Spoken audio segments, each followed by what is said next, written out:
ठीक है, सबने गीता निकाल लिया अपना। पहले हम शब्दार्थ पढ़ेंगे। अनन्य चेताः, अविचलित मन से, सततम सदैव। सब लोग रिपीट कर सकते हैं। यह जो माम मुझ कृष्ण को स्मरति स्मरण करता है, नित्यशः नियमित रूप से, तस्य उस, अहम मैं हूँ, सुलभ सुलभ सरलता से प्राप्य, पार्थ हे पृथा पुत्र, नित्य नियमित रूप से, युक्तस्य लगे हुए, योगिनः भक्त के लिए, अनन्यचेताः सततम यो मां स्मरति नित्यशः तस्याहं सुलभ पार्थ नित्ययुक्तस्य योगिनः। अनुवाद एवं तात्पर्य श्रील प्रभुपाद के द्वारा। श्रील प्रभुपाद की जय। हे अर्जुन, जो अनन्य भाव से निरंतर मेरा स्मरण करता है, उसके लिए मैं सुलभ हूँ, क्योंकि वह मेरी भक्ति में प्रवृत्त रहता है। तात्पर्य: भक्ति योग में भक्त कृष्ण के अतिरिक्त और कोई इच्छा नहीं करता। शुद्ध भक्त ना तो स्वर्गलोक जाना चाहता है, ना ब्रह्म ज्योति से तादात्म्य या मोक्ष या भव बंधन से मुक्ति ही चाहता है। शुद्ध भक्त किसी भी वस्तु की इच्छा नहीं करता। चैतन्य चरितामृत में शुद्ध भक्त को निष्काम कहा गया है। उसे ही पूर्ण शांति का लाभ होता है, उन्हें नहीं जो स्वार्थ में लगे रहते हैं। एक और जहाँ ज्ञान योगी, कर्म योगी या हठ योगी का अपना अपना स्वार्थ रहता है, वहीं पूर्ण भक्त में भगवान को प्रसन्न करने के अतिरिक्त अन्य कोई इच्छा नहीं होती। अतः भगवान कहते हैं कि जो एकनिष्ठ भाव से उनकी भक्ति में लगा रहता है, उसे वे सरलता से प्राप्त होते हैं। शुद्ध भक्त सदैव कृष्ण के विभिन्न रूपों में से किसी एक की भक्ति में लगा रहता है। कृष्ण के अनेक स्वांश तथा अवतार हैं, यथा राम तथा नृसिंह, जिनमें से भक्त किसी एक रूप को चुनकर उनकी प्रेमा भक्ति में मन को स्थिर कर सकता है। ऐसे भक्त को उन अनेक समस्याओं का सामना नहीं करना पड़ता जो अन्य योग के अभ्यासकर्ताओं को झेलनी पड़ती है। भक्ति योग अत्यंत सरल, शुद्ध तथा सुगम है।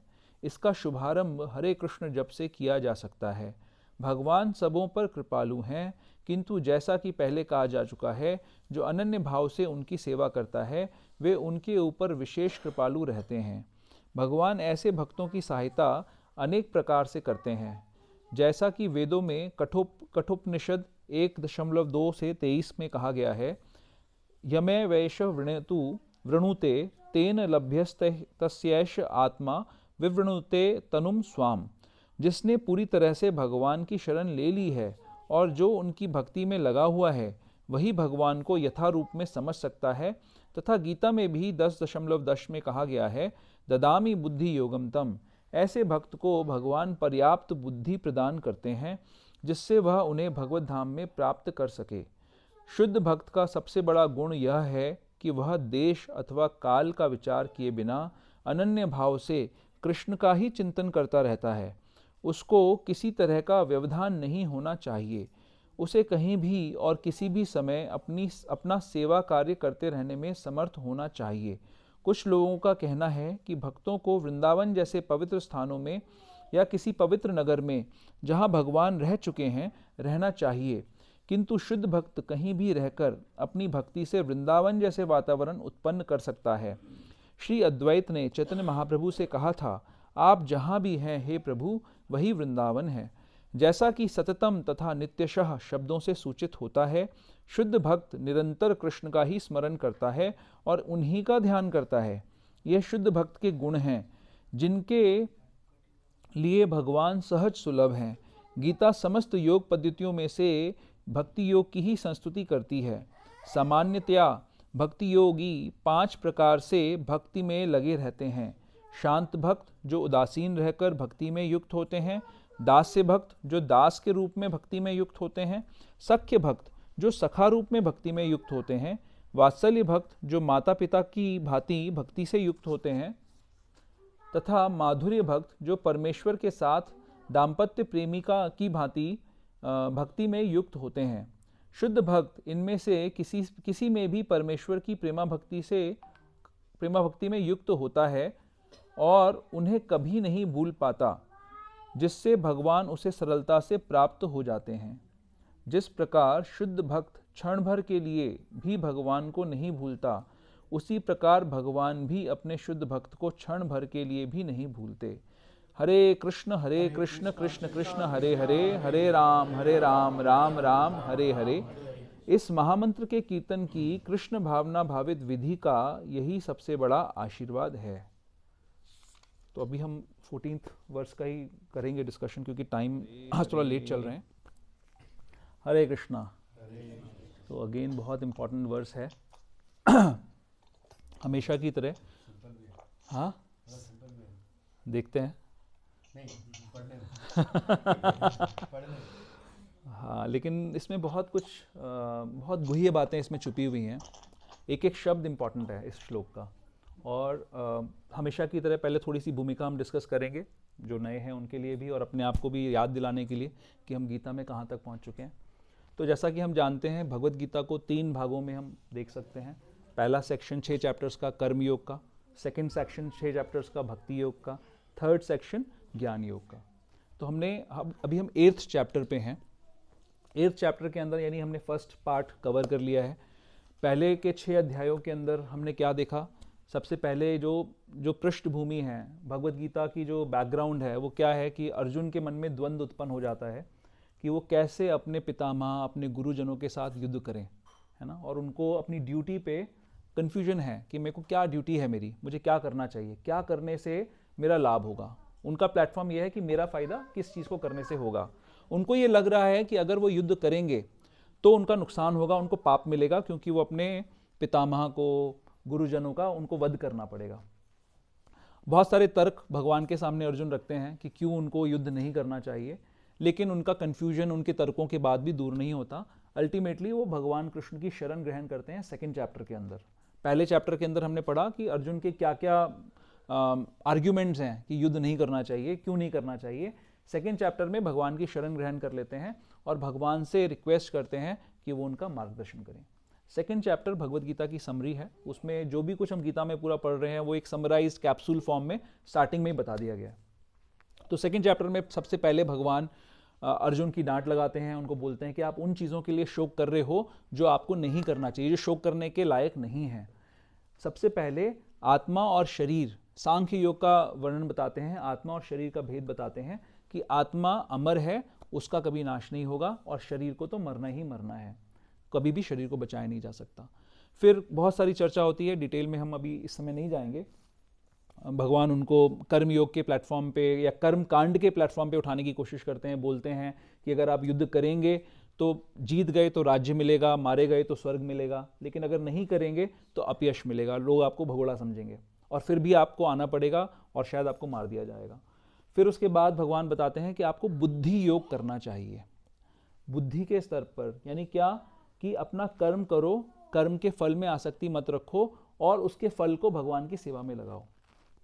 फिर भगवान बताते हैं, अर्जुन एक प्रश्न पूछते हैं, हमने लास्ट वीक भी चर्चा करी थी इस बारे में। अर्जुन प्रश्न पूछते हैं कि हम सब कुछ जानते हुए हमसे गलतियां क्यों होती हैं। तो भगवान बताते हैं कि कामेश क्रोधेश रजोगुण समुद्भवा, काम और क्रोध के कारण ही हमारा ज्ञान जो है ढक जाता है, जिसके कारण हमसे गलतियां होती हैं। तो फिर भगवान इसके बाद ज्ञान जिस चीज़ से ढक जाता है, तो ज्ञान कहाँ से आता है, मिलता कैसे है, उसकी चर्चा करते हैं। 4th चैप्टर के अंदर बताना शुरू करते हैं कि ज्ञान हमें कैसे प्राप्त हो सकता है। तो जैसे कोई भी हम एजुकेशन लेते हैं तो हमें एक बोनाफाइड टीचर के पास जाना पड़ता है जो उस क्षेत्र में ज्ञान रखता है। इसी प्रकार आध्यात्मिक क्षेत्र में भी हमें किसी जेन्युइन टीचर के पास जाकर उससे ज्ञान लेना पड़ता है। तो भगवान बोलते हैं कि ये ज्ञान परंपरा से प्राप्त होता है और परंपरा से आपको लेना चाहिए। और ये ज्ञान मैंने कई साल पहले, 12 करोड़ साल पहले विवस्वान को दिया था, जो सूर्य के राजा हैं, और उनके परंपरा से ज्ञान नीचे आ रहा है। समय के साथ वो ज्ञान नष्ट हो गया। उसके बाद भगवान बोलते हैं कि जो मेरे इस ज्ञान को ठीक प्रकार से समझ जाता है, ये इंपॉर्टेंट है ये वाली बात आज के डिस्कशन में, जो समझ जाता है इसको, उसको दोबारा इस संसार में आना नहीं पड़ता है। इसके बाद भगवान अलग अलग तरीके के यज्ञों का वर्णन करते हैं 4th चैप्टर के अंदर, और बताते हैं सभी यज्ञों का रिजल्ट ज्ञान है और ज्ञान के आधार पर अल्टीमेटली भगवत प्राप्ति है। इसके बाद फिर से कर्म योग की चर्चा होती है, अष्टांग योग की चर्चा होती है। तो भगवान पहले 6 चैप्टर्स के अंदर कर्म योग, अष्टांग योग, इन सब चीज़ों का बड़ा बृहद विवरण कर देते हैं। लास्ट में जो भगवान डिफाइन करते हैं कि मैंने इतने सारे योगियों का वर्णन किया, तो इसमें से टॉप मोस्ट योगी कौन है। 6 चैप्टर के लास्ट वर्स में बोलते हैं कि एक टॉप मोस्ट योगी होता है, उसकी क्या क्वालिफिकेशंस होती हैं? 3 क्वालिफिकेशन क्या होती हैं? हाँ हाँ, चिंतन, हाँ, और शरणागति। जो व्यक्ति मद्गतेन अंतर आत्मनः, जो हर समय मेरे प्रति शरणागत है, जो मेरा चिंतन करता रहता है, भगवान की रिमेम्बरेंस करता है, और जो श्रद्धा पूर्वक मेरा भजन करता है, ये 3 क्वालिफिकेशंस बताई जो टॉप मोस्ट योगी होता है। अब इन 3 कामों को करने के लिए ये समझना जरूरी है कि हमें किसका चिंतन करना है, उसकी क्वालिटीज क्या हैं, वो कैसा है, ये जानना जरूरी है। तो 7th चैप्टर के अंदर भगवान अपने बारे में और अपनी शक्तियों के बारे में विवरण देते हैं, बताते हैं कि सारा कुछ संसार में जो है, उदाहरण के तौर पर धरती, जल, अग्नि, वायु, आकाश से बना हुआ ये हमारा ग्रॉस बॉडी है, स्थूल शरीर है। इसके अंदर एक सूक्ष्म शरीर भी होता है जो मन और बुद्धि और अहंकार का बना होता है, उसके अंदर एक जीवात्मा होती है। तो अगर हम 3 स्टेजेस पे इसको देखें तो ये तीनों चीजें भगवान से आती हैं। ये 5 जो ग्रॉस एलिमेंट्स हैं, स्थूल जो तत्व हैं, धरती, जल, अग्नि, वायु, आकाश, ये भगवान की शक्ति है। जो सूक्ष्म एलिमेंट्स हैं, मन, बुद्धि और अहंकार, ये भी भगवान से आता है, और जो जीवात्मा है वो भी भगवान का अंश है। तो सारा का सारा जो कार्यक्रम, जो भी कुछ हम कर रहे हैं, जो भी चीजें हमारे पास में हैं, वो सारी कहाँ से आ रही हैं? भगवान की शक्तियों से आ रही हैं। तो भगवान क्लैरिफाई करते हैं इसके अंदर कि जो मेरी एक बहिरंगा शक्ति है, जो माया का नाम से जो जानी जाती है, उसमें 3 गुण होते हैं, सतोगुण, रजोगुण और तमोगुण। ये तीनों गुण हर व्यक्ति को बांध के रखते हैं और इससे पार पाना मुश्किल है, इससे कोई पार नहीं पा सकता। एक ही सिचुएशन में आप उसको पार कर सकते हो। वो सिचुएशन कौन सी है? अगर आप भगवान की शरणागति ले लो तो। 6.47 में या 3 क्वालिफिकेशन क्या बताई थी टॉप मोस्ट योगी की? जो शरणागति लेता है ना। शरणागति लेने का फायदा क्या होता है कि जो भगवान की बहिरंगा शक्ति जो हमको बांध के रख रही है, जब हम बंधन में होते हैं तो कष्ट होता है, राइट? कोई ऐसा है जिसको बंधन में अच्छा लगता हो? बांध के अगर हमें रखा जाएगा तो हमें कष्ट होगा। तो उस बंधन से निकलने का तरीका है शरणागति।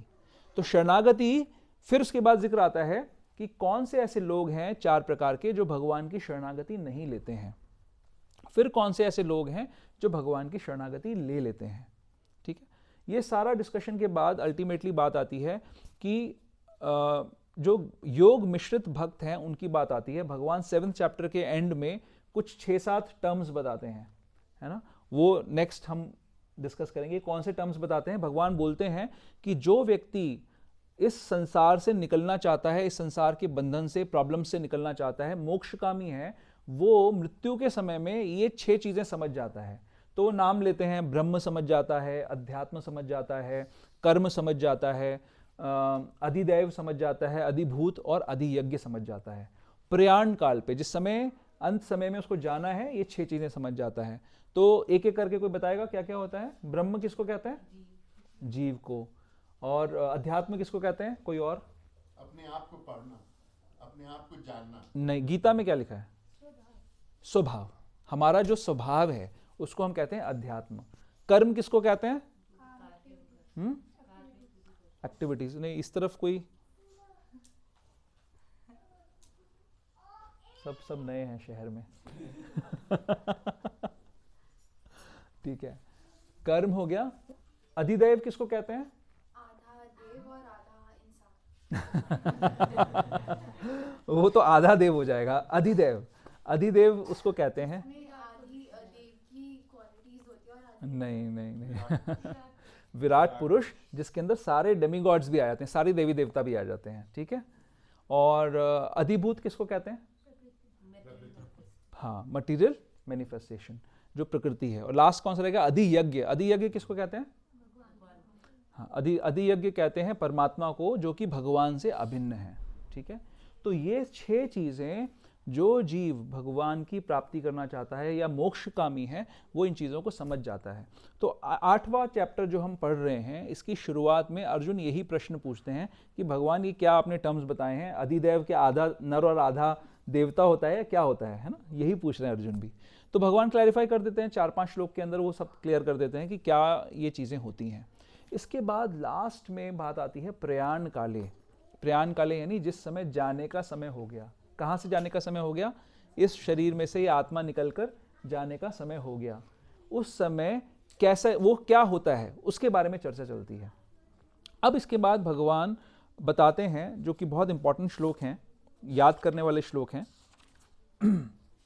भगवान बोलते हैं, यम यम वापि स्मरण भावम त्यजयन्ते कलेवरम तम तम एवैति कौन्तेय सदा तद्भाव भाविता। हे कुंती पुत्र, शरीर त्यागते समय मनुष्य जिस जिस भाव का स्मरण करता है वह उस भाव को निश्चित रूप से प्राप्त होता है। इससे पहले बता दिया कि और जीवन के अंत में जो केवल मेरा स्मरण करते हुए शरीर का त्याग करता है वह तुरंत मेरे स्वभाव को प्राप्त करता है। इसमें रंच मात्र भी संदेह नहीं है। जो अंत समय में जो हमारी चेतना रहेगी, जैसा हमारा विचार रहेगा, उसी तरीके का शरीर हमको अगला मिल जाएगा, वैसा डेस्टिनेशन हमें मिल जाएगा। इसलिए भगवान बार बार 2-3 बार कहते हैं इस चीज को कि इसलिए मेरा ध्यान करो। अब उसके बाद हम जानते हैं कि हमारे वैदिक स्ट्रक्चर के अंदर हर लेवल का व्यक्ति है ना। कोई व्यक्ति देवी देवताओं की पूजा कर रहा है, कोई व्यक्ति मांस खा रहा है, कोई व्यक्ति शराब पी रहा है, कोई व्यक्ति दूसरे का कत्ल कर रहा है, कोई व्यक्ति भजन कर रहा है, कोई व्यक्ति दूसरों की हेल्प कर रहा है। हर लेवल के व्यक्ति हैं, अलग अलग तरीके के लोग हैं। हर तरीके के लोगों की अलग अलग डेस्टिनेशन है, अलग अलग बात है। तो इसके बाद जो श्लोक संख्या 10 से 13 तक डिस्कशन आती है वो योग मिश्रित भक्तों की बात आती है। उसमें क्या बताते हैं कि मृत्यु के समय जो व्यक्ति अपने प्राणों को, यानी जो षट क्रिया योग होता है, अपने प्राणों को अपनी भौं तक लाकर उसको जो छोड़ता है योगी, उसके बारे में डिस्कशन होती है 4 श्लोकों में, जो हमने पिछले हफ्ते डिस्कशन की थी, जो कि एक डिफिकल्ट प्रोसेस है। अब आज वाला जो श्लोक है, हमारा जो 14वां जो श्लोक है, इसके अंदर शुद्ध भक्ति की बात हो रही है। ठीक है, योग मिश्रित भक्ति और शुद्ध भक्ति में कुछ फर्क है, जो हमने थोड़ा बहुत डिस्कस करा था पिछले हफ्ते भी। एनी सजेशंस की क्या फर्क है? योग मिश्रित भक्ति, जो पिछली बार वाली जो भक्ति की बात हम कर रहे थे, और इस बार वाली जो भक्ति की बात होगी, या जो भी हमने परपोर्ट में पढ़ा, कोई सजेशन कुछ ध्यान में है किसी के? पिछली बार क्या डिस्कशन किया था हमने? हाँ, नहीं, युक्त नहीं, वो तो एक अलग चीज है। युक्त वैराग्य तो एक अलग चीज है। ओके, ठीक है, तो हम थोड़ा सा रिवीजन करेंगे उसका। इसमें बात आ रही है, सबसे पहला जो शब्द यूज हो रहा है वो अनन्य चेता सततम यो माम स्मरति नित्यशः। अनन्य चेता, अनन्य भाव से जो मेरा चिंतन करता है, सततम शब्द यूज हो रहा है, सततम, और उसके बाद स्मरति नित्यशः, जो नित्य मेरा स्मरण कर रहा है, ऐसा व्यक्ति, उसके साथ क्या होगा? तस्याहम सुलभ पार्था, उसके लिए मैं सुलभ हो जाऊंगा। सुलभ का क्या मतलब होता है? Easily available. तस्याहम सुलभ पार्था नित्य युक्तस्य योगिना, जो नित्य युक्त है, जो योगी नित्य युक्त है, उसके लिए ये सारी कंडीशंस, वो कौन हो पाएगा? नित्य युक्त योगी की क्वालिफिकेशन बता दी, अनन्य चेता सततम यो माम स्मरति नित्यशः, जो सतत निरंतर मेरा चिंतन कर रहा है, जो ऐसा योगी नित्य युक्त योगी है, उसके लिए मैं सुलभ हो जाऊंगा। पिछले श्लोक में जो हमने चर्चा करी, जो मोक्षकामी लोगों की बात करी, राइट, जो मोक्ष की कामना करते हैं, यहाँ पे डिफरेंशिएशन है। मोक्ष कोई सस्ती चीज नहीं होती है ना। 5 प्रकार के मोक्ष बताए गए हैं शास्त्रों में। कौन से मोक्ष होते हैं? एक होता है सायुज्य, है ना, जो कि भक्त लोग जिसको देखते भी नहीं है। सायुज्य का मतलब क्या होता है? जहां पर जीवात्मा भगवान की एग्जिस्टेंस में मर्ज हो जाती है, यानी अपनी एग्जिस्टेंस को खत्म कर देती है। जैसे कि एग्जाम्पल के तौर पे, जैसे कोई बालक अपनी माँ को बोले कि माँ, संसार में बड़ा कष्ट है, मुझे वापस अपने घर में ले लो, मैं नहीं रहना चाहता संसार में, ऐसी स्थिति। तो ये माँ ऐसे बच्चे को धिक्कारेगी, बोलेगी कैसा बच्चा है ना। इसी प्रकार भगवान का कोई जीव अंश ये बोले कि मुझे अपनी एग्जिस्टेंस में शामिल कर लो, उसको कहते हैं सायुज्य मुक्ति। तो भक्त लोग तो ऐसी मुक्ति की तरफ देखते भी नहीं है। फिर क्या होता है? सार्ष्टी। साष्टी मतलब जैसी भगवान का जैसा ऑपुलेंस है, जैसी भगवान की शक्तियां हैं, वैसी शक्ति उस जीव को मिल जाती है, जिसको साष्टी मुक्ति मिल जाती है। फिर होता है सामीप्य, भगवान के पास रहना। सारूप्य, भगवान के जैसा स्वरूप मिल जाना। सालोक्य, भगवान के लोक में विराजमान हो जाना। ये 5 प्रकार के मोक्ष बताए गए हैं। छोटी चीज है क्या ये 5 प्रकार के मोक्ष? बहुत बड़ी चीज है ना। कितने लोगों को मोक्ष मिल जाता है इजीली? बहुत मुश्किल है। हाँ हाँ, सायुज्य, सार्ष्टी, सामीप्य, सालोक्य और सारूप्य। हम भी नहीं करेंगे लेकिन एक पॉइंट बताने के लिए, हाँ, तो हम क्यों बात कर रहे हैं, क्योंकि हमें ये डिफरेंस स्टैब्लिश करना है कि शुद्ध भक्ति में इनकी भी जो बात कर रहे हैं, ये जो जिनको मोक्ष भी मिल जाता है, उससे भी ऊपर के प्लेटफॉर्म की बात आज के श्लोक में हो रही है। ये समझने वाली बात है, उससे भी ऊपर के प्लेटफॉर्म की बात हो रही है। तो यहाँ पर भगवान इस चीज को स्टैब्लिश कर रहे हैं कि अनन्य चेता मतलब अनन्य भाव से चिंतन करने वाला व्यक्ति, वो मेरे पास तक आ सकता है, उसके लिए मैं सुलभ हूं, इजीली अवेलेबल हूं। वो कौन सा व्यक्ति है, उसकी क्या क्या क्वालिफिकेशंस होती हैं। इससे पहले जो कैटेगरीज है ना, जैसे जो मोक्ष कामी है, हम काम की बात कर रहे हैं, मोक्ष कामी यानी मोक्ष की डिजायर रखने वाला। तो मोक्ष की डिजायर रखने वाले के अंदर कुछ पर्सनल इंटरेस्ट है क्या, उसका कुछ पर्सनल एक एजेंडा है ना, है ना, वो चाहता है, उसकी मोटिवेशन क्या है कि इस संसार में बहुत कष्ट है, इस संसार में हमारे को 4 प्रकार के कष्ट मिलते हैं, उन कष्टों से मुझे निकलना है और एक ऐसी जगह जाना है जहां पर मेरे को कोई कष्ट नहीं मिलेगा, जहां पर मुझे ओपुलेंस भगवान जैसी मिल जाएगी, भगवान जैसा सुंदर शरीर मिल जाएगा, भगवान का सुंदर लोक मिल जाएगा। इस प्रकार का उसका एक पर्सनल एजेंडा होता है। यहां पर उस भक्त की बात हो रही है जिसका ये एजेंडा भी नहीं है, उसकी कोई पर्सनल डिजायर नहीं है, कोई पर्सनल मोटिवेशन उसका नहीं है। वो भक्त, वो क्वालिफिकेशन है उस टॉप मोस्ट लेवल पे पहुंचने के लिए। तो उसके लिए क्या बताया है, वो कब हो पाएगा, जब तक हमारे हृदय में डिजायर्स रहेंगी, जब तक हम पर्सनल एजेंडा लेके चलते रहेंगे, तब तक हम अनन्य चेता सततम नहीं हो पाएंगे। चिंतन किस चीज का करते हैं हम लोग, जो डिजायर होती है। जैसे पिछली बार हमने कौन से एग्जाम्पल्स दिए थे, बच्चों के मूवीज के एग्जाम्पल थे, है ना, मूवी, ऑफिस और भी कुछ और था, एक प्रेमी प्रेमिका, राइट। तो हम किस चीज की चिंतन करते हैं, जो हमें अच्छा लगता है, हमारा जो एजेंडा है। जब तक हमारा इंजॉयमेंट, हमारा इंजॉयमेंट की डेफिनेशन में हमारा अपना सेंस ग्रेटिफिकेशन है, तब तक हम अनन्य चेता सततम नहीं हो पाएंगे।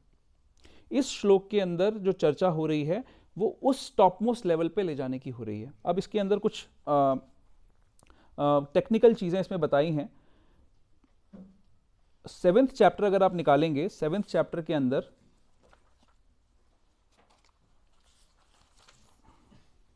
7th का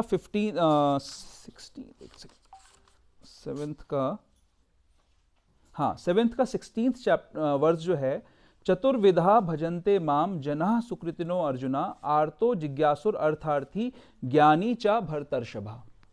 ये 4 तरीके के लोग बताए हैं जो भगवान ने पुण्यात्मा डिफाइन किए। ये पुण्यात्मा है, ये मेरे पास आते हैं ये लोग, लेकिन ये प्योर डिवोटीज नहीं हैं।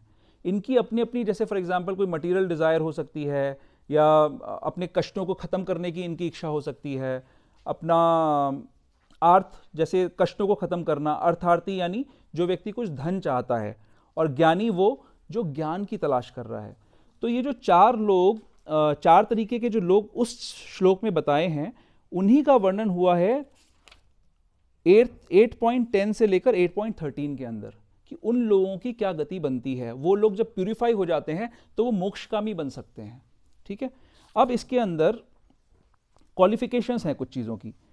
पिछले श्लोक में, मैं एक परपोर्ट में से पढ़ रहा हूं, पिछले श्लोकों में 4 प्रकार के भक्तों का वर्णन हुआ है, आर्त, जिज्ञासु, अर्थार्थी तथा ज्ञानी, जो मैंने आपको भी 7.16 बताया। मुक्ति की विभिन्न विधियों का भी वर्णन हुआ है, कर्म योग, ज्ञान योग तथा हठ योग। अब हम एक एक चीज में इसमें डिस्कशन करते हैं कि कर्म योगी जो होता है उसकी क्या इच्छा होती है। जो कर्म योगी होता है वो, ये कर्म योगी 2 प्रकार के होते हैं। एक वो होता है जो कि अपनी कुछ डिजायर रखा हुआ है, उसके अंदर हृदय में डिजायर है, बट वो सोचता है कि मैं, ये गलत है, उसको एहसास है कि मेरी डिजायर गलत है, मुझे कर्म के रिजल्ट को भगवान की सेवा में लगाना चाहिए, लेकिन अभी भी मेरे अंदर कुछ भोगने की इच्छा है, तो उसको कहेंगे सकाम कर्म योगी। मेरी इच्छा है, बट मैं जो कर्म करूंगा उसके फल को भगवान की सेवा में लगा दूंगा। एक होता है निष्काम कर्म योगी, वो सोचता है कि मेरी ड्यूटीज हैं जो कि मुझे करनी पड़ेंगी, ऐसा नहीं हो सकता कि मैं अपनी ड्यूटीज को छोड़ दूं, लेकिन हाँ मेरी कोई इच्छा नहीं है। कई सारे लोग ऐसे होते हैं जो ड्यूटीज को पालन करते हैं, फॉलो करते हैं, और उसका जो रिजल्ट है वो मैं भगवान की सेवा में लगा दूंगा। ये सारे के सारे कौन से धर्म पालन कर रहे हैं? भौतिक धर्मों का पालन कर रहे हैं। एक व्यक्ति सकाम है जो भोग करना चाहता है। मोस्टली हमारे जैसे लोगों की इच्छा ऐसी सी ही होती है, हमारी कुछ कुछ छोटी छोटी इच्छाएं होती हैं, उनको हम पूरा करना चाहते हैं, लेकिन साथ साथ में हम पॉजिटिवली भक्ति भी करना चाहते हैं। निष्काम कर्मयोगी उससे ऊपर का एक प्लेटफॉर्म हो गया। फिर आता है ज्ञान योगी। ज्ञान योगी वो है जो मेंटल स्पेकुलेशन करता रहता है, वो अभी भी अपने हृदय में भगवान की सुप्रीमेसी को स्टैब्लिश नहीं कर पाया, स्वीकार नहीं कर पाया। वो अपने मन के बेसिस पे समझना चाहता है कि भगवान क्या है, इवैल्यूएट करता रहता है कि भगवान क्या ये हैं, भगवान क्या वो हैं, क्या भगवान सर्वशक्तिमान है, क्या भगवान सर्वशक्तिमान नहीं है, क्या मैं भगवान हूं। इस तरह से वो मेंटल स्पेकुलेशन करता रहता है। इसके बाद आता है, तो इसका भी एक पर्सनल एजेंडा होता है, ये भगवान की सुप्रीमेसी को भी स्टैब्लिश नहीं कर पाया अपने दिमाग में। फिर होता है हठ योगी। हठ योगी की डिजायर क्या होती है कि मैं योगिक प्रैक्टिसेस करूंगा और उसके बेसिस पे मैं कुछ सिद्धियों को अटेन कर लूंगा और फिर उसके बाद लोगों के सामने जाकर उन सिद्धियों का प्रदर्शन करूंगा तो मुझे उससे वाहवाही मिलेगी। तो ये सारे के सारे जो दूसरे योग प्रोसेसेस हैं, अगर ये पूरी तरीके से प्यूरिफाई नहीं हो पाते हैं तो ये लोग मटेरियल उसमें फंस जाते हैं, मटेरियल इच्छाओं में, मटेरियल सेंसिटिफिकेशन में फंस जाते हैं और इनका पतन हो जाता है। जैसे कई सारे एग्जाम्पल्स हैं, कई सारे ऐसे सन्यासीज होते हैं जो एक सेकेंड, नहीं यहाँ पर थोड़ा गर्म ही है आपके इधर, हाँ यहाँ पे गर्म है ही।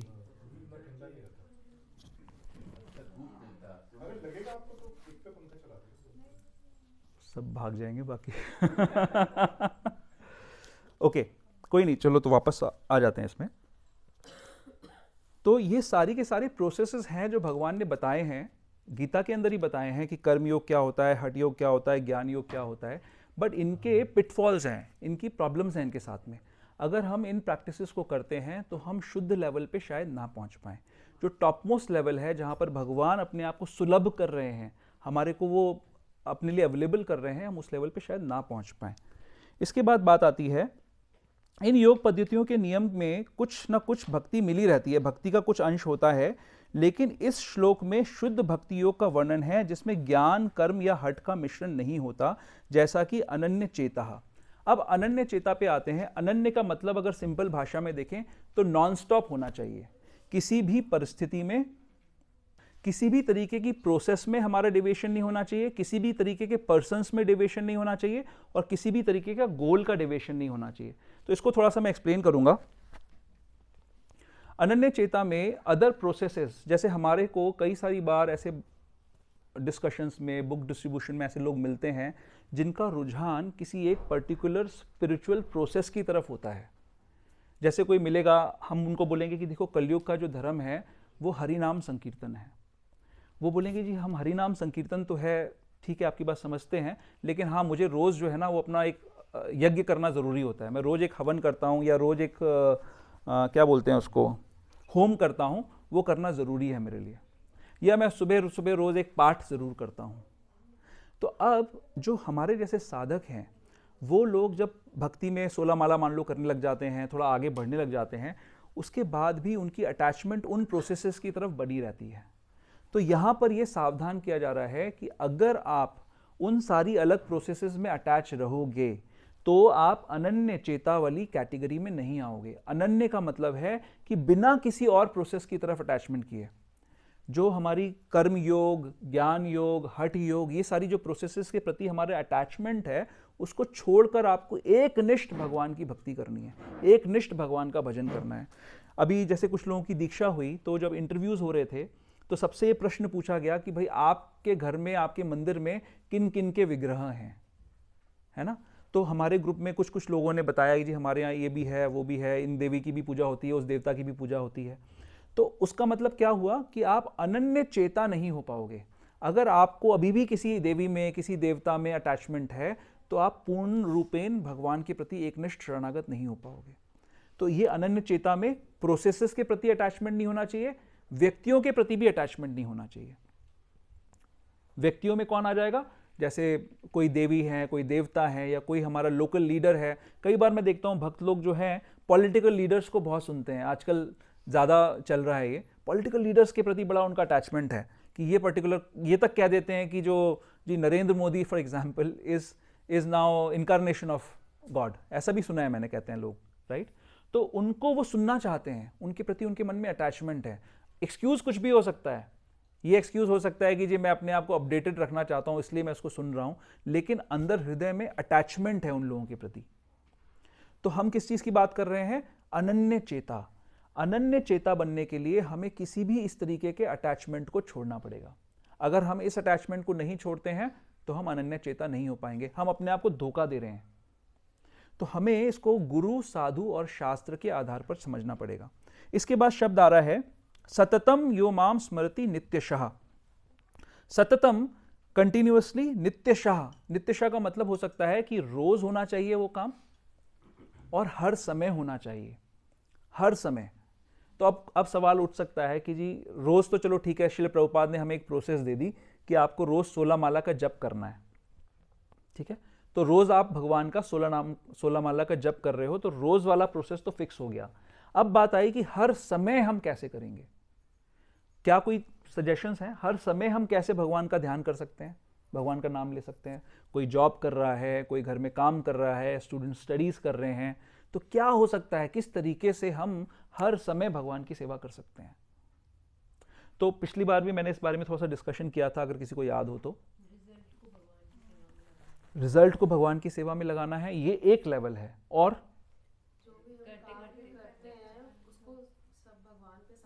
वो भगवान के लिए करा जाए। अगर खाना बनाना है घर में तो भगवान के लिए बनाया जाए।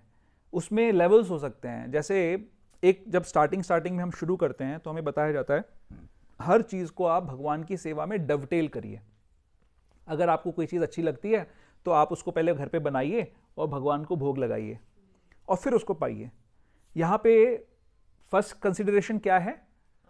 हमें क्या अच्छा लगता है ना? ये भी सही है, ये भी एक लेवल है, लेकिन हम अभी बात कर रहे हैं टॉप मोस्ट लेवल की। इस लेवल से हर आदमी को शुरू करना चाहिए, एटलीस्ट इस लेवल पे तो होना ही चाहिए कि जो भी काम हम कर रहे हैं वो हम भगवान से लिंक करके करें, उसको डवटेल कर लें। लेकिन जो बच्चा बड़ा हो गया है, जो भक्त आगे उन्नत है, जो आगे प्रगति करना चाहता है, अब मान लीजिए आपको 10 साल हो गए, 16 माला कर रहे हैं, इनिशिएशन भी हो गई, और अभी भी अगर आप यही कर रहे हो तो क्या आप उस स्टेज पे पहुंच पाओगे? शुरुआत के लिए ठीक है, ऐसा किया जा सकता है, डवटेल किया जा सकता है चीज़ों को। लेकिन अगर हम प्रगतिशील भक्त हैं, अगर हम तीव्र भक्ति करना चाहते हैं, तो हमारा कंसिडरेशन क्या होना चाहिए कि ये पता करें कि भगवान को क्या अच्छा लगता है और वो काम हम करें। तो बीच की जो मिडिल स्टेज आएगी वो ये आएगी कि भगवान को क्या अच्छा लगता है। हमें जी पता लग गया, शास्त्रों में बताया गया कि भगवान को क्या अच्छा लगता है, पत्रम पुष्पम फलम तोयम यो में भक्तिया प्रक्षति, है ना? इसके अलावा और भक्ति विनोद ठाकुर ने एक आरती दे दी है भोग आरती में कि भगवान क्या क्या ब्रेकफास्ट करते हैं, है ना? वो सारे आइटम बना सकते हैं, हम भगवान को भोग लगा सकते हैं। सेकंड स्टेज हो गई है। थर्ड स्टेज ये हो गई कि हमारी सारी की सारी एक्टिविटीज़ को ही हम भगवान के लिए करने लग जाएं, हमारी एक्टिविटीज़ ही भगवान वाली होने लग जाएं। वो भी एक स्टेज है। इन सभी स्टेजों में टॉप मोस्ट स्टेज वही आएगी जहां पर आपकी एक्टिविटीज ग्रेजुअली आप इतने प्यूरिफाई हो जाएं और वो सारी एक्टिविटीज आप वो करें जो भगवान के लिए होती हैं। नहीं तो क्या होगा? अगर ऐसा हम नहीं करेंगे तो क्या होगा? ऐसा अगर हम नहीं करेंगे तो हम या तो कर्म योगी बन जाएंगे या ज्ञान योगी बन जाएंगे या हठ योगी बन जाएंगे। लेकिन इन प्रोसेसेस के जो पिटफॉल्स हैं उसमें हम फंस सकते हैं।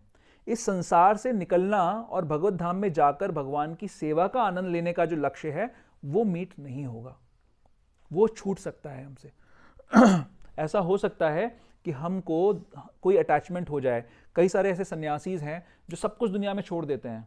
जैसे फॉर एग्जांपल, नाम अगर नहीं लेते हैं नाम कोई, बट कई सारे ऐसे सन्यासीज हैं जो सब कुछ दुनिया में छोड़ देते हैं, सारे भोग छोड़ देते हैं, लेकिन अल्टीमेटली फिर वो या तो कोई हॉस्पिटल खोलने लग जाते हैं या कोई स्कूल खोलने लग जाते हैं, और धीरे धीरे उनके अंदर लस्ट, डिज़ायर बढ़ने लग जाती है और वो फिर से भौतिक प्लेटफॉर्म पे आ जाते हैं।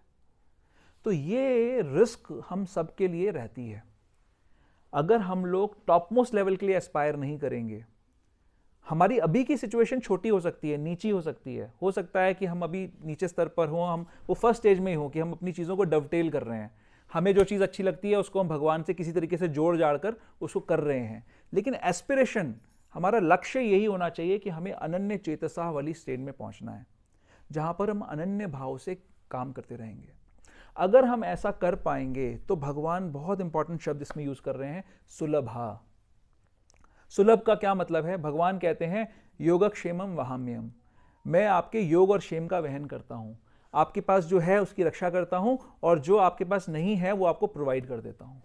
जब आप अनन्य चेतः सततम कीर्तयन्तो करोगे, जिस समय आप सतत निरंतर भगवान का कीर्तन करोगे, उसके बाद भी आपकी शक्ति सीमित है, आपके अंदर कमियां रह जाएंगी, आपसे कुछ चीजें छूट जाएंगी, तो भगवान ऐसे केसेस में उन कमियों को पूरा कर देंगे, आपको आगे बढ़ा देंगे। इसको कहते हैं सुलभ होना। आपकी शक्ति नहीं है, आप हाथ नहीं पहुंचा पा रहे हो, आपका हाथ नीचे रह जा रहा है, आपको कोई ऊंची चीज पकड़नी है, लेकिन भगवान अपना हाथ आपके हाथ में दे देंगे। इसको कहते हैं सुलभ। ये हमारे आचार्य डिफाइन कर रहे हैं कि अगर हमारा प्रयास इतना सिंसियर है, अगर हम निरंतर ये भगवान के चिंतन का प्रयास करते हैं, तो भगवान अपने आप को खुद में अवेलेबल करा देंगे हमको। और अगर ये अवेलेबल करा दिया तो इस मृत्यु संसार से हम लोग निकल सकते हैं हमेशा के लिए, और भगवान की दिव्य प्रेममयी सेवा में लग सकते हैं, जो कि बहुत आनंद की जगह है, बहुत आनंद है उसके अंदर। हम जिस चीज़ को अभी छोटा सा कभी कभी इंजॉय करते हैं, कभी कभी हमारे को छोटी सी फ्लिकर एक मिलती है भगवान के भाव की, भगवान के संग के आनंद की, उसको हम हर समय निरंतर एक्सपीरियंस कर सकते हैं अगर हम इस सततम वाले भाग में चले जाएं, तो सततम वाला प्रयास करने लग जाएं। तो क्या करना पड़ेगा इसके लिए? कुछ प्रैक्टिकल करना पड़ेगा, राइट? सिर्फ थियरी से नहीं होगा, प्रैक्टिकल अपनी सर्विसेज को बढ़ाना पड़ेगा, एक्टिविटीज़ को करना पड़ेगा। जैसे फॉर एग्जाम्पल आज मोक्षदा एकादशी है। मोक्षदा एकादशी का क्या आज ही के दिन भगवत गीता बोली गई है ना, 5000 सवा 5000 साल पहले, राइट? क्यों बोली है भगवान ने गीता? क्यों इतने सारे श्लोकों में इतनी सारी चर्चा कर रहे हैं, इतने सारे अलग अलग योग बता रहे हैं भगवान? इसीलिए बता रहे हैं कि हम लोग इसको पढ़कर अपने जीवन में अप्लाई करें और डिफ्रेंशिएट करें कि हाँ जी, एक हठ योग भी होता है, एक कर्म योग भी होता है, एक फलाना योग भी होता है, एक ढिमकाना योग भी होता है, लेकिन हमें भक्ति योग कर आगे बढ़ना है और भगवान की नित्य सेवा में पहुंच जाना है। तो इस ज्ञान को अगर हम प्रचार करते हैं, इसका हम प्रसार करते हैं, तो हम भगवान का नित्य स्मरण कर पाएंगे, अनन्य चेता वाली सिचुएशन में पहुंच जाएंगे। ऐसा होता है अभी, जैसे पिछले हफ्ते पूरी हम लोग की जो टीम थी, हम लोग पूरा जो ग्रुप था, वो बुक डिस्ट्रीब्यूशन कर रहे थे, तो कितना ज़बरदस्त हर समय वही कॉन्शियसनेस थी ना कि कैसे भगवान की बुक जाएगी, कैसे गीता को इलेबोरेट किया जाए, कैसे कृष्णा को समझाया जाए, लोगों के सामने कैसे दिखाया जाए कि ये गीता लेने वाली चीज़ है। हर कोई व्यक्ति जब बात कर रहा था किसी और से, तो क्या प्रार्थना कर रहा था कि मेरे हाथ से एक बुक निकल जाए, मेरे हाथ से कोई व्यक्ति एक किताब ले ले। यही प्रार्थना थी ना हमारी। तो हम क्या चीज़ को प्रमोट करने की प्रार्थना कर रहे थे? दुनिया में लोग क्या करते हैं? दुनिया में लोग पैसा कमाने की, अपने भोग को बढ़ाने की प्रार्थना करते हैं। हर समय उनको ये लगता है, जैसे मान लो कोई चीज़ भी दिखी जो उनके मन को अट्रैक्ट करती है, ये मुझे मिल जाए। जब हम बुक डिस्ट्रीब्यूशन कर रहे थे तो क्या भावना थी? कि इसको कृष्ण मिल जाए। थी कि नहीं थी? ये किस किस की ऐसी भावना थी कि इसको कृष्ण मिल जाए, ये बुक कृष्ण के रूप में, ये जो बुक है, ये किताब है, कृष्ण से अभिन्न है, ये इस व्यक्ति को मिल जाए। हर कोई कृष्ण को देने की भावना रख रहा था। हाँ, कई बार मैं जो प्रेयर करता हूँ, जब हम जिस दिन बुक डिस्ट्रीब्यूशन करके आते हैं, अगले दिन जब माला कर रहे होते हैं, तो उस वक्त ये भी भाव आता है कि इनको इतनी शक्ति दे कि आप ये बुक तो ले गए, मतलब उनको ऐसे मौके दें कि वो पढ़ें उन बुक्स को। हाँ, ये बहुत अच्छी प्रेयर है, सबको ऐसा करना चाहिए, बट उसके लिए प्रयास भी करना चाहिए। तो जब हम भगवान क्योंकि पूर्ण हैं, उनसे कनेक्टेड हर चीज़ पूर्ण है, तो अगर हमें इस डेफिनेशन में फिट होना है, इस श्लोक की डेफिनेशन में फिट होना है, तो हमें इस प्रकार का कोई प्रयास करना पड़ेगा।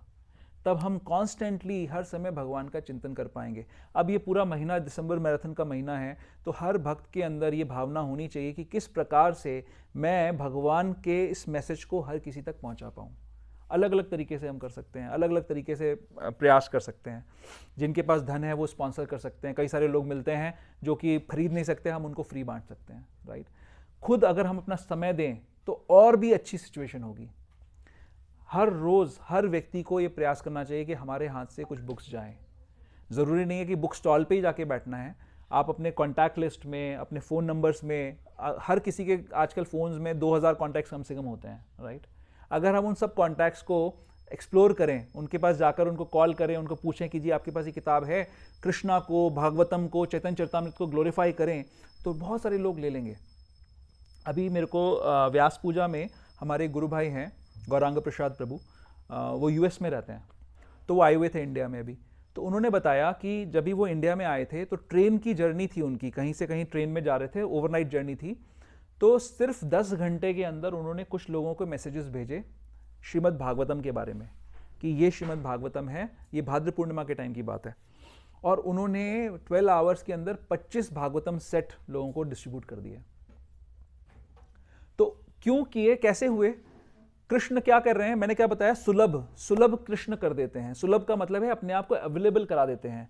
बुक डिस्ट्रीब्यूटर्स को ये एक्सपीरियंस है कि नहीं है कि हमारा प्रयास हमेशा छोटा होता है लेकिन कृष्ण की कृपा बड़ी होती है? किस किस को ऐसा एक्सपीरियंस है? बुक डिस्ट्रीब्यूशन कैसे होती है? कैसे होती है? हमारे प्रयास से होती है।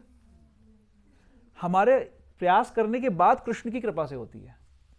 अब कोई घर पे बैठा रहे, मेडिटेशन कर रहा हो, जी मैं चाहता हूं बुक डिस्ट्रीब्यूशन करूंगा, मैं ज़रूर करूंगा, अगले हफ्ते तो ज़रूर करूंगा, आज तो बड़ी ठंड है, आज सुबह उठा नहीं जा सकता। प्रभु जी, ये बात मतलब सिर्फ बुक डिस्ट्रीब्यूशन पे नहीं, मतलब हर उस पे ही एप्लीकेबल रहती है। हाँ, आप सही कह रहे हो, लेकिन हम उन सेवाओं की बात कर रहे हैं जिससे हम अनन्य चेता हो पाएं। भगवान ने ये सृष्टि की रचना करी है जीवों को इस संसार से निकालने के लिए।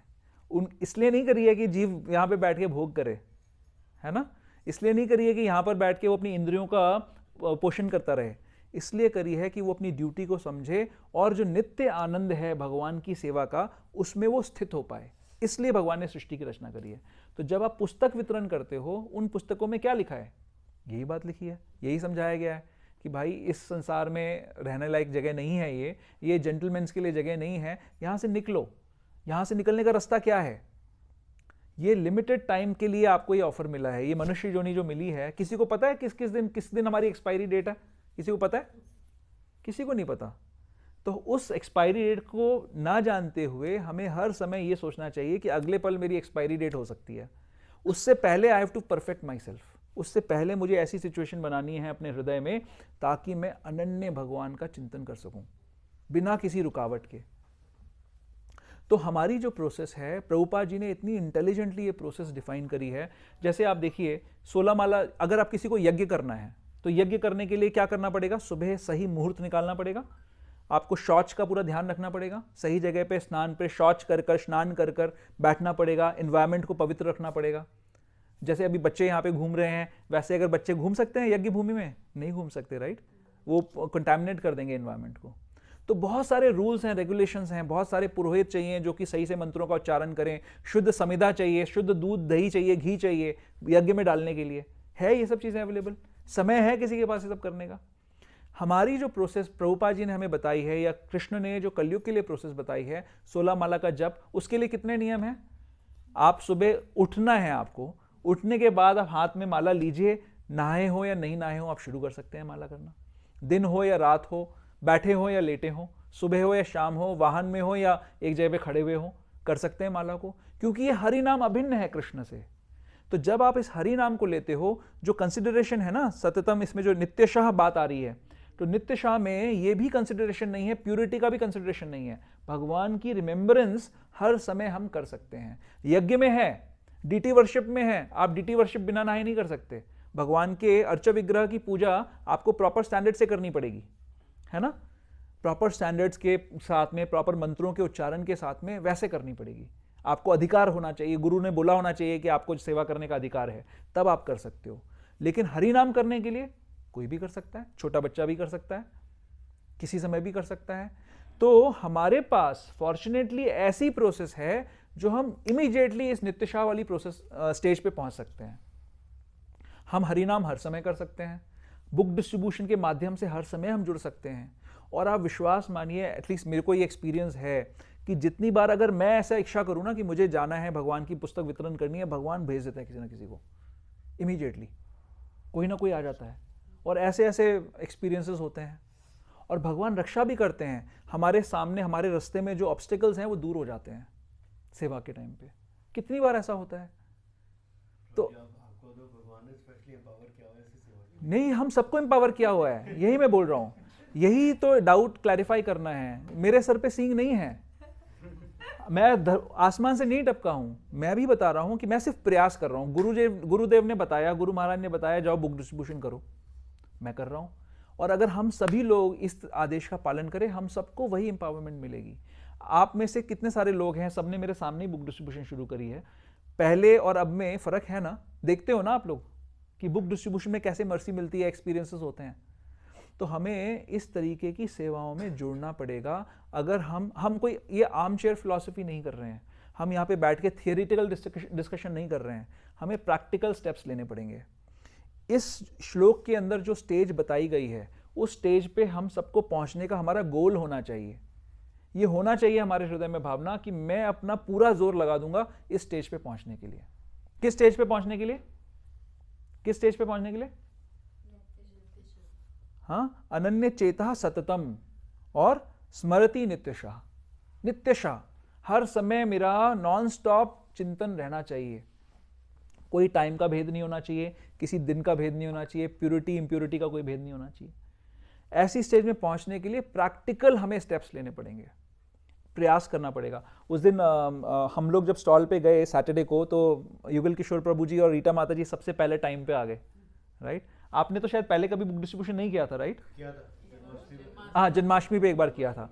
बट हमारे सारे बुक डिस्ट्रीब्यूटर्स में से सबसे पहले टाइम पे ये दोनों लोग आए, and they got the mercy, right? आप पूरा टाइम भगवान के रजिस्टर में आपकी अटेंडेंस आ गई ठीक टाइम पे। आपका प्रयास और आपका एफर्ट मायने रखता है, रिजल्ट मायने नहीं रखता। आपने अगर जेन्युइन प्रयास किया वो मायने रखता है। रिजल्ट तो ठाकुर जी देंगे, वो देखेंगे कि किसको किसको कितना करना है। हनुमान जी को उन्होंने रिजल्ट दे दिया, उन्होंने पूरा लांग दिया लंका तक समुद्र को।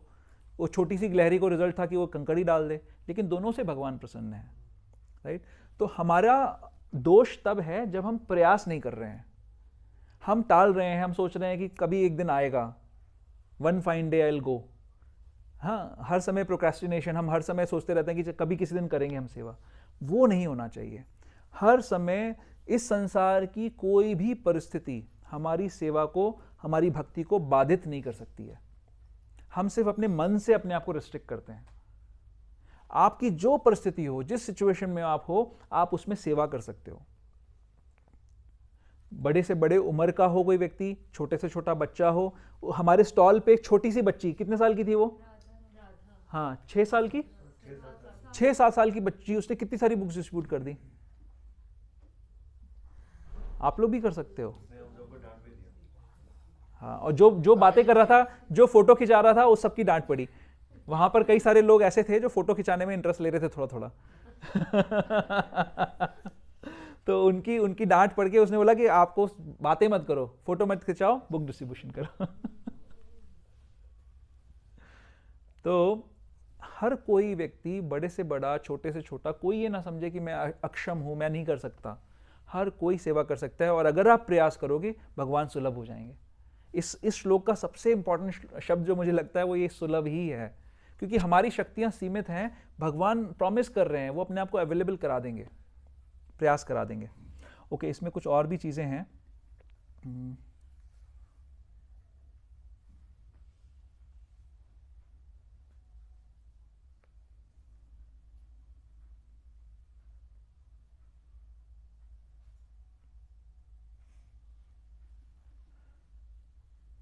श्रीमद् भागवतम के अंदर 10th कैंटो के 14th चैप्टर का 3rd वर्स है, ज्ञाने प्रयासम उदपस्य नमंत एव जीवंति सन्मुखरितम भवदीय वार्तम स्थाने स्थितः श्रुतिगताम तनुवाग मनोभिर ये प्रायशो जित जितो अपि असि त्रैस्त्रैलोक्यम।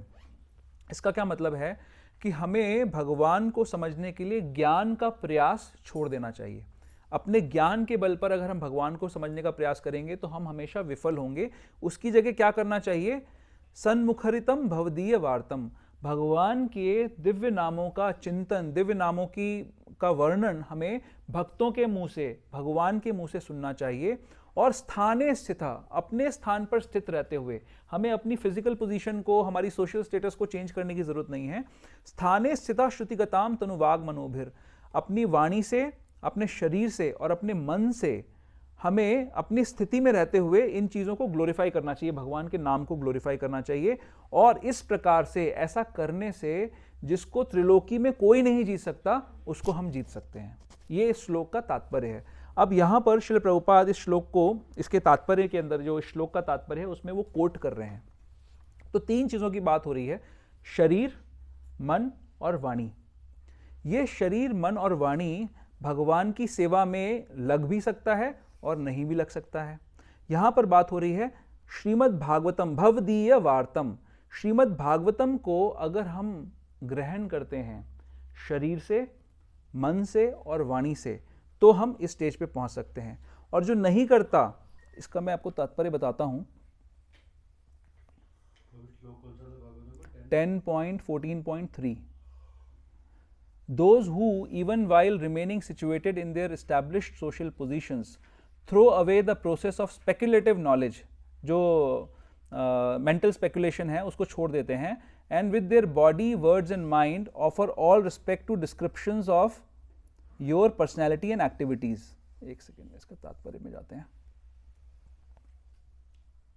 हाँ, यहां पर कहा जा रहा है, मैं हिंदी में इसको ट्रांसलेट कर रहा हूं, कि जो उत्पस्य शब्द है श्लोक का, वो इंडिकेट करता है कि हमें छोटा सा भी प्रयास नहीं करना चाहिए भगवान को समझने का अपने ज्ञान के माध्यम से या मेंटल स्पेकुलेशन से, क्योंकि उसका रिजल्ट होगा कि हम इम्पर्सनल अंडरस्टैंडिंग में चले जाएंगे, भगवान निराकार है ऐसा मानने लग जाएंगे। और जो जीवंती शब्द है उसका मतलब है कि जो भक्त भगवान कृष्ण की लीलाओं के बारे में सुनता है वो भगवान के धाम में चला जाएगा। वो भले कुछ भी ना करे, सिर्फ उन लीलाओं को श्रवण करे, उनको अप्रिशिएट करे, तो भी वो भगवान के धाम में पहुंच जाएगा। अब यहाँ पर सनातन गोस्वामी तनु, वाग, मनोभिर, इन 3 शब्दों को इलेबोरेट कर रहे हैं डिवोटीज के परिप्रेक्ष्य में। वो बोल रहे हैं कि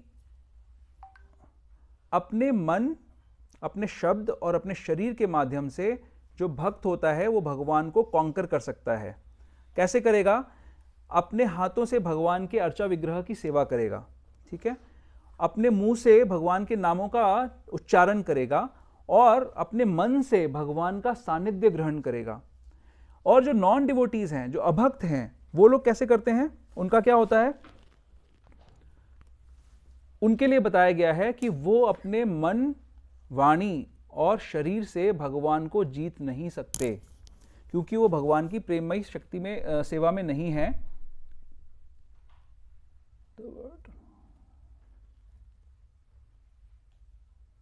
हाँ, अब इसमें एक बहुत इंपॉर्टेंट बात आ रही है।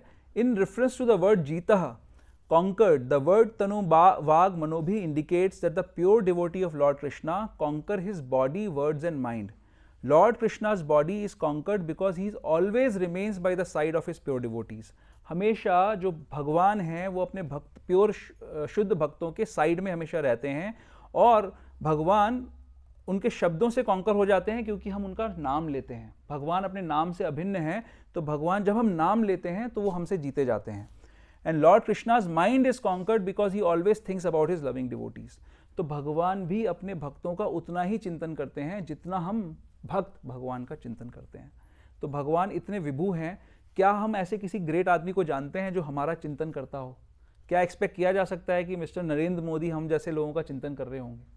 वो बड़े बड़े लोगों का ही चिंतन कर सकते हैं, लेकिन भगवान ऐसे दयालु हैं कि वो उस व्यक्ति का चिंतन भी करते हैं जो उनका नाम लेता है, उस व्यक्ति का चिंतन भी करते हैं जो उनके बारे में सोचता है। तो ऐसे दयालु भगवान का सानिध्य प्राप्त करने के लिए हमें इस स्टेज पर आना होगा, अनन्य चेतता वाली स्टेज पर, और उसके लिए प्रैक्टिकल सेवा करनी पड़ेगी। तो मैं यहीं पे वाणी को विराम देता हूँ। इसमें अगर किसी का कोई क्वेश्चन है, कोई कमेंट है, कोई सजेशन है तो आप कर सकते हो। सबसे पहले कौन कौन व्यक्ति अब से बुक डिस्ट्रीब्यूशन के अंदर हर रोज प्रयास करेगा? हाथ उठा सकते हैं। जो कर रहे हैं वो भी हाथ उठा रहे हैं। कौन कर रहा है बताओ? कौन कर रहा है? आज कौन गया था बुक डिस्ट्रीब्यूशन के लिए? आपने कहा ना सिर्फ स्टॉल थोड़े ना लगाना। कर रहा था प्रयास। आज किसने किसने प्रयास करा बताओ मुझे। पॉइंट है कि हमारा ये 1 महीना 1.5 महीने का समय है, इसमें जितना ज़्यादा हम भगवान के इन पुस्तकों का वितरण कर सकें वो हमें करना चाहिए और लोगों तक इसको पहुंचाना चाहिए। आपको भगवान की कृपा प्रत्यक्ष नज़र आने लग जाएगी। तो सबसे सिंपल तरीका, हम लोग वीकेंड्स पे तो स्टॉल लगाएंगे, कल हम पूरे दिन स्टॉल लगाएंगे, ठीक है? तो अगर लोग होंगे ज़्यादा तो हम 2-3 जगह भी लगा सकते हैं प्रभु। जय। हाँ, ऐसा अच्छा है ना, एक भी बुक अगर हम करते हैं तो बहुत अच्छा है। तो अगले 30 दिनों में संकल्प कौन कौन लेना चाहता है? कितने कितने बुक्स हम डिस्ट्रीब्यूट कर सकते हैं? हाँ, कितने कितने बुक्स डिस्ट्रीब्यूट कर सकते 100 की थी, वो काउंट कर लेना प्लीज। हैं? तो आपका तो मेरा पूरे साल महीने जय। ओके, तो हमें प्रैक्टिकल अगर हम एप्लीकेशन समझें इसका, बुक स्टॉल्स हम लोग लगाएंगे, 2-3 जगह हमारे बुक स्टॉल्स लग सकते हैं। वहाँ पर कोई हम लोग रिस्पॉन्सिबिलिटी लेंगे, जैसे मैं हूँ, ओजस्वी प्रभु हैं, ओडलोमी प्रभु हैं, हम लोग रिस्पॉन्सिबिलिटी लेंगे अरेंजमेंट्स करने की, है ना, बुक्स लेके पहुँच जाएं वहाँ पर, स्टॉल्स लगा दें। डिस्ट्रीब्यूटर्स चाहिए वहाँ आके बात करने के लिए, तो कौन कौन आ सकता है? जय। और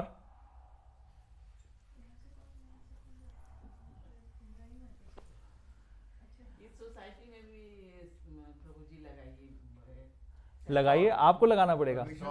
माता जी परमिशन दिलवा दीजिए, लगा देंगे। ठीक है प्रभु जी, बात करते हैं। ओके, एनीवेज, सबसे जो सरल तरीका, जो घर बैठ के जो लोग आ नहीं सकते स्टॉल पे, मेरा सबसे रिक्वेस्ट है कि रोज आप लोग अपने 10 कॉन्टैक्ट्स को कॉल करो।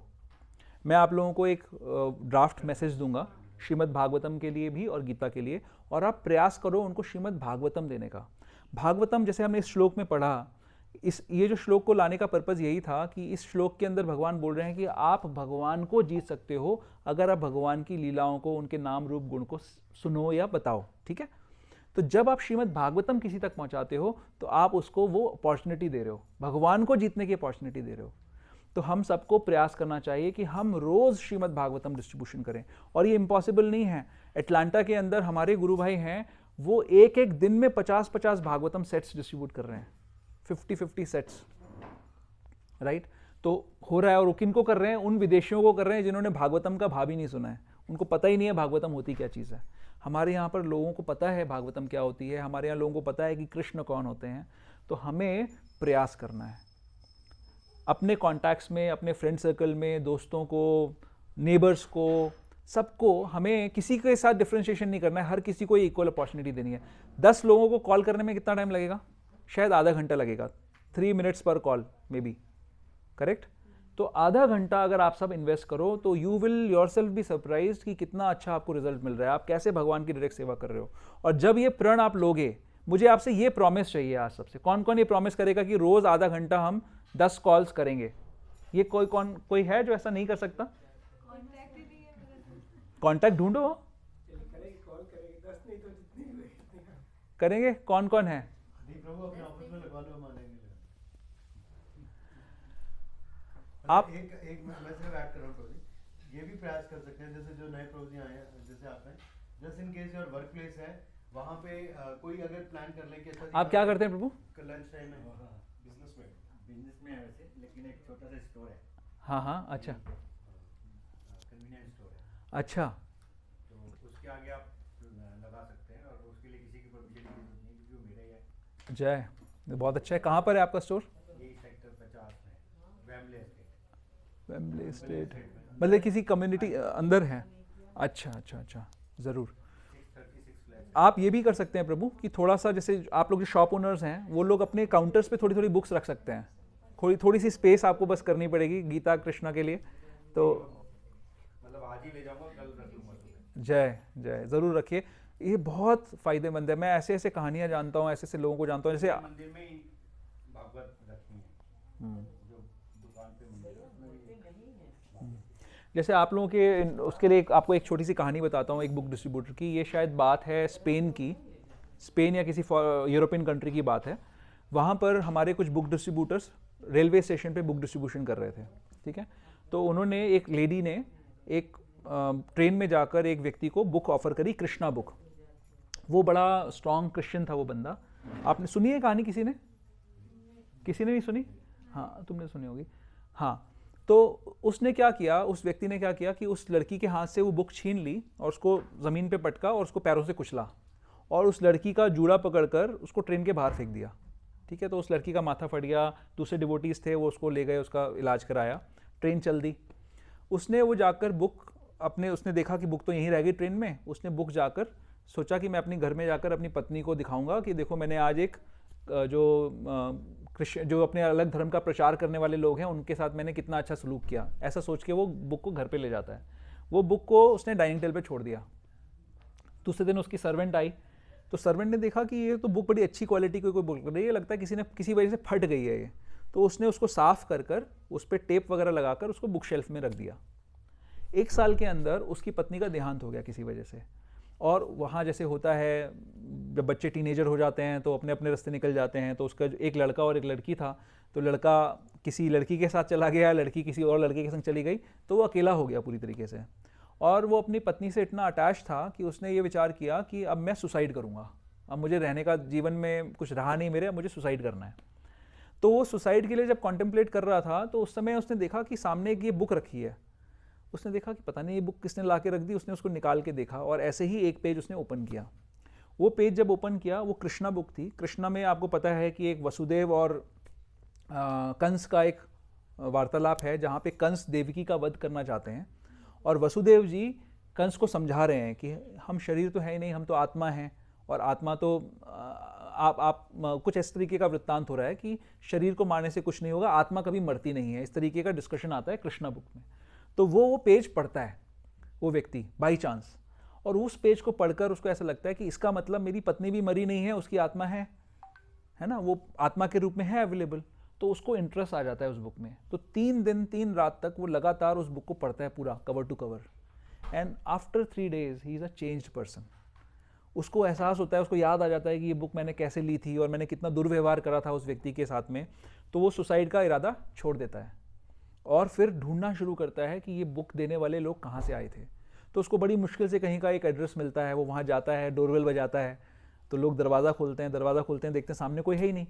क्यों नहीं है? क्योंकि वो नीचे ज़मीन पे लौटा हुआ है। वो ज़मीन पे दंडवत प्रणाम कर रहा है, बोल रहा है, माफ़ी मांग रहा है कि मुझे उस व्यक्ति से मिलवा दो जिसने मुझे बुक दी थी, मैं उससे माफ़ी मांगना चाहता हूँ। तो उसके बाद वो उस टेम्पल में जाने लगता है। वो व्यक्ति तो उसको मिलता नहीं है, वो डिवोटी उसको नहीं मिलती, वो उस टेम्पल में जाने लग जाता है रेगुलरली और भक्त बन जाता है। And he was a very great banker in that country, बहुत बड़ा बैंकर था। धीरे धीरे वो इनिशिएशन ले लेता है। फिर एक बहुत बड़ा महामिलन सम्मेलन टाइप का होता है, उसमें वो जाता है और वो बुक डिस्ट्रीब्यूटर भी पहुंचती है उसके अंदर जिसने उसको बुक दी थी, और वो खूब उससे माफ़ी मांगता है, रोता है, और आज भी वो इस्कॉन का डिवोटी है बहुत बड़ा। तो जो व्यक्ति सुसाइड कर, और मैं आपको ये तो एक बाहर की स्टोरी सुना रहा हूँ, अब मैं अपनी लाइफ में जो हुआ वो मैं बताता हूँ आपको। यहाँ पर हमारा पहले सेक्टर 31 के अंदर एक मंदिर हुआ करता था और मैं वहाँ पे बुक स्टॉल लगाया करता था। तो एक बार किसी लेडी को हमने वो बुक दी, किसी लड़के को एक बुक दी। कुछ दिनों बाद मुझे किसी ने बताया कि एक लेडी वहाँ आई और वो ढूंढ रही थी कि बुक डिस्ट्रीब्यूशन किसने किया है। तो उन्होंने बताया कि उनका बेटा सुसाइड करना चाहता था, लेकिन उसने वो बुक पढ़कर अपना इरादा बदल दिया। तो शी केम टू थैंक अस कि आप लोगों ने जो ये बुक दी है हमको, हमारे जीवन में कितना फ़ायदा हुआ है। तो ये जो आज की डेट में समाज में हर व्यक्ति दुखी है, क्योंकि किसी को नहीं पता कि लाइफ की प्रॉब्लम्स का सोल्यूशन क्या है। हर कोई क्या चाहता है कि इस जेल रूपी संसार के अंदर हम अपना अच्छा सा महल बना लें, उसमें हम कंफर्टेबली रहें। गीता क्या बताती है, भागवत क्या बताती है कि ये संसार रहने लायक जगह नहीं है। यहाँ पर एक पर्पस के लिए आप आए हो, उस पर्पस को पूरा करो। यहाँ पर सुख की इच्छा मत करो, यहाँ सुख नहीं मिलेगा। और आप अकेले नहीं हो जो दुखी हो, इस संसार में जो भी है वो दुखी है, क्योंकि ये जगह ही दुख की है। इसको कहते हैं दुखालयम अशाश्वतम। तो ये गीता और भागवत हमें ये समझाती हैं कि इस दुनिया में सुख ढूंढने का प्रयास मूर्खता है, क्योंकि आप बहुत थोड़े समय के लिए आए हो। जो कुछ भी आप अर्जित करोगे थोड़े समय में आपसे छीन लिया जाएगा। इसलिए यहां से निकलने का प्रयास करो। जिस परिस्थिति में हो, स्थाने स्थिता, मैं जो श्लोक बताया आपको, स्थाने स्थिता, अपनी स्थिति में रहते हुए, अगर आप अपनी शॉप चला रहे हो, आप जॉब कर रहे हो, आप घर के काम कर रहे हो, आप सब कुछ करते रहो, लेकिन इंटेंशन ये रखो कि मेरे को यहां से निकलना है। इस जगह पे मैं परमानेंट एस्टैब्लिशमेंट नहीं बना सकता अपना, क्योंकि अगर आप नहीं निकलने का कोशिश करोगे फिर भी निकाल दिए जाओगे। कुछ दिनों बाद जब हमारी एक्सपायरी डेट आएगी, मृत्यु हमें शरीर से निकाल देगी। उससे पहले we have to perfect our life. तो इन श्लोकों, इन गीता में, इन भागवत में इसी संदेश को अच्छे से समझाया गया है। और जब कोई व्यक्ति बहुत बुरी तरीके से दुखी होता है और वो जब इसको पढ़ता है, उसको क्लियर हो जाता है कि देखो मैं अकेला दुखी नहीं हूं, पहली बात तो, और इस संसार में दुख है, मुझे यहां से निकलना है, और सुसाइड करके भी मेरे दुखों का सोल्यूशन नहीं होगा, दोबारा आना पड़ेगा और ज्यादा दंड मिलेगा। जैसे जेल से कोई अगर भागने की कोशिश करे तो पकड़ के उसको और ज्यादा लंबी सजा दी जाती है, इसी प्रकार से कोई सुसाइड करता है तो उसको और ज्यादा सजा मिलती है और दुख उठाना पड़ता है उसको। तो ये सोल्यूशन ही नहीं है। सोल्यूशन है कि हम अपने एक्ट्स को ठीक करें, अपने एक्शंस को ठीक करें और इस मैसेज को फॉलो करें। इसीलिए इस्कॉन, श्रील प्रभुपाद इतना जोर देते हैं इन किताबों का, इन पुस्तकों के वितरण के लिए। इतनी हैवीली डिस्काउंटेड किताबें हैं ना। हैरी पॉटर कितने की आती है आजकल? कोई पढ़ता है हैरी पॉटर? गुड गर्ल्स, है ना? 1000 रुपये की, 1200 रुपये की आती होगी, राइट? 1000-1200 रुपये की बुक आती है। और ये गीता कितने की आती है? 200-250 रुपये की, है ना? जो जीवन में एक बार लो और 50 बार पढ़ो। मैं खुद 10 बार पढ़ चुका हूँ उसको, राइट? जितनी बार पढ़ोगे उतनी गहराई में जाओगे आप। ये एक बुक नहीं है, ये हजारों बुक के बराबर है एक किताब। तो जीवन में एक बार जो इन्वेस्टमेंट व्यक्ति करेगा, उसके धन को प्यूरिफाई करेगा। मुझे एक बार एक व्यक्ति मिला, बोला जी आप लोग इस्कॉन वाले जो है ना, पैसा भारत का बाहर भेज रहे हो। मैंने कहा कमाल हो गया जी, आप कौन सा फ़ोन यूज़ कर रहे हो? तो बोला वोडाफोन कनेक्शन। मैं कहा कनेक्शन कौन सा है? वोडाफोन। मैंने कहा वोडाफोन कहाँ की कंपनी है? और ये जो मोबाइल है ये कौन बना रहा है आपका? जी मैं तो एप्पल यूज़ कर रहा हूँ। कितने का आता है जी? 50,000 रुपये का। इसका पैसा कहाँ जाता है? तो चुप हो गए वो। उसको एहसास हुआ कि क्या बेवकूफ़ी की बात है ये एकदम बेवकूफ़ी की बात है। जो गीता आप जीवन में एक बार लोगे, 200 रुपये की, उस समय शायद और भी सस्ती होती थी, शायद 140 रुपये की आती थी। 140 रुपये के लिए वो बंदा कह रहा है मुझे कि आप ये पैसा बाहर भेज दोगे। भैया 70 रुपये का $1 है, तो मैं $2 भेज के करूँगा भी क्या बाहर? लेकिन आप इस ज्ञान को प्रचार करने के लिए रोक रहे हो। ये डेमोनियक साजिश है एक, बस इस नाम से कि आप इस्कॉन वाले पैसा बाहर भेज देते हैं। ऐसे कई सारे तर्क आएंगे आपके सामने जब आप जाओगे लोगों के पास, इसलिए मैं क्लैरिफाई कर रहा हूँ आपको। तो हमें इन किताबों का वितरण करना है, लोगों तक इस ज्ञान को पहुंचाना है, ताकि उनके जीवन में सुख आ सके। और किसी तरीके से सुख नहीं आएगा किसी के जीवन में। आप कितने भी हॉस्पिटल्स बनवा दो, हॉस्पिटल में जो भी जाता है वो रोता हुआ ही जाता है ना, कष्ट से ही जाता है, राइट? हमारा है रियल स्पिरिचुअल हॉस्पिटल। यहां पर एक बार आओगे, दोबारा संसार में नहीं आना पड़ेगा।